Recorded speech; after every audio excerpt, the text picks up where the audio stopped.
दरम्यान राज्याचे अन्नपुरवठा मंत्री धनंजय मुंडे हे संतोष देशमुख हत्या प्रकरणामध्ये ज्या पद्धतीने आता संदर्भ आलेला होता वक्तव्याचा ते सांगत असतानाच त्यांनी आधीच चापट मारली आणि त्यानंतर हे घडलं असं सांगितलं। त्यावरून संतोष देशमुखांचे भाऊ धनंजय देशमुख यांनी टीका केली आहे। नेमकं ते काय म्हणाले त्यांच्याशी संवाद साधला आमचे प्रतिनिधी गोविंद शेळके यांनी।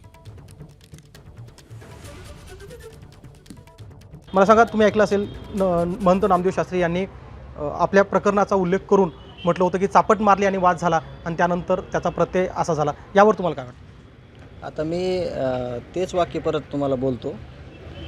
त्या आरोपींनी ज्या चापट मारली, म्हणजे त्या आरोपीला जे चापट मारल्याचा आरोप केला, ठीक आहे, चापट मारली असं आपण गृहीत धरू। त्यांनी काय केलं पुढं? एका निष्पाप माणसाचा खून केला। मग ते आरोपी हे कोणी बघितलं आहे का आत्तापर्यंत की त्या चापट मारलेल्या आरोपीवर किती गुन्हे आहेत? 3, 4, 5, 10, 22पर्यंत हायेस्ट गुन्हे आहेत त्या लोकांवर। त्यांनी एका चापटीचा मोबदला म्हणून त्यांनी भावाचा खून केला। आम्ही 10 चापटा मारून घेतले असते आम्हाला, जे आम्हाला असे जे म्हणजे वाटत होतं आम्हाला, म्हणजे वाटलं असतं आम्हाला की हे मारणार आहेत, तर आम्ही म्हणलं असतं 10 चापटा मारा आम्हाला एका बदल्यात। पण आम्ही तसं न करता आम्ही विश्वास ठेवला त्यांच्यावर। पोलीस प्रशासनाला बोलवलं, त्यांना घेऊन जायला सांगितलं आणि ते जर म्हणतायत की एका चापटीच्या त्यांना म्हणजे त्यांचं मानसिकता नाही राहिली, तर आज आमची मानसिकता काय असेल हे सगळं समाज बघतोय, तुम्ही सगळे बघतात। तर त्याचं पण उत्तर कोणीतरी दिलं पाहिजे की आमची मानसिकता काय असेल।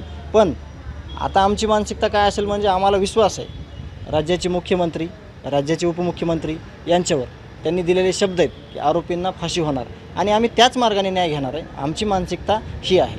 अच्छा, हे बोलत असताना महंत नामदेव शास्त्री यांनी जातीय संघर्षातून हे पुढे वाढत आहे आणि यात धनंजय मुंडे दोषी नाही आहेत आणि अगदी खंडणी करून गुन्हा करावा अशा प्रकारचे धनंजय मुंडे नाही आहेत असं सुद्धा म्हणाले। जे आरोपी आहेत त्यांच्यावर खंडणीचे गुन्हे आहेत, रेकॉर्डिंग आहे, CCTV फुटेज आहेत आणि राहिला विषय की म्हणजे ह्याचा संबंधीचा मारहाणीचा, तर एक चापटच्या बदल्यामध्ये तुम्ही जर खून करायची मानसिकता तुमची आहे, तर तुमची काय मानसिकता आहे समाजाच्या?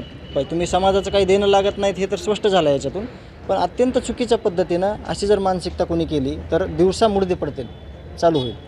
पण ही मीडिया ट्रायल होते, अगदी जातीय सलोखा राखायचा असेल तर संत महंत जसे विचार करतात आणि लोकात जाऊन काम करतात तसं मीडियानं पण केलं पाहिजे असं अपेक्षा सुद्धा त्यांनी व्यक्त केली। जातीचा विषय पहिल्या 10-15 दिवसामध्ये क्लिअर केलेला आहे देशमुख कुटुंबियांना।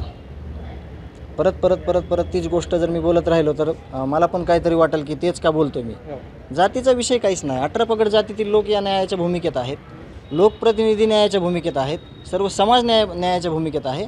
आणि जर असं कुठंतरी वाटत असेल जातीचं, तर मी त्याचे 100 पुरावे देतो की जातीचा इथं काही विषय नाही। इथं ह्या विकृती आहेत आणि विकृतीने केलेला हा घात आहे, ती ठेचली पाहिजे। त्याचं कोणीही समर्थन करणं खूप अयोग्य आहे। ABP माझा, उघडा डोळे बघा नीट।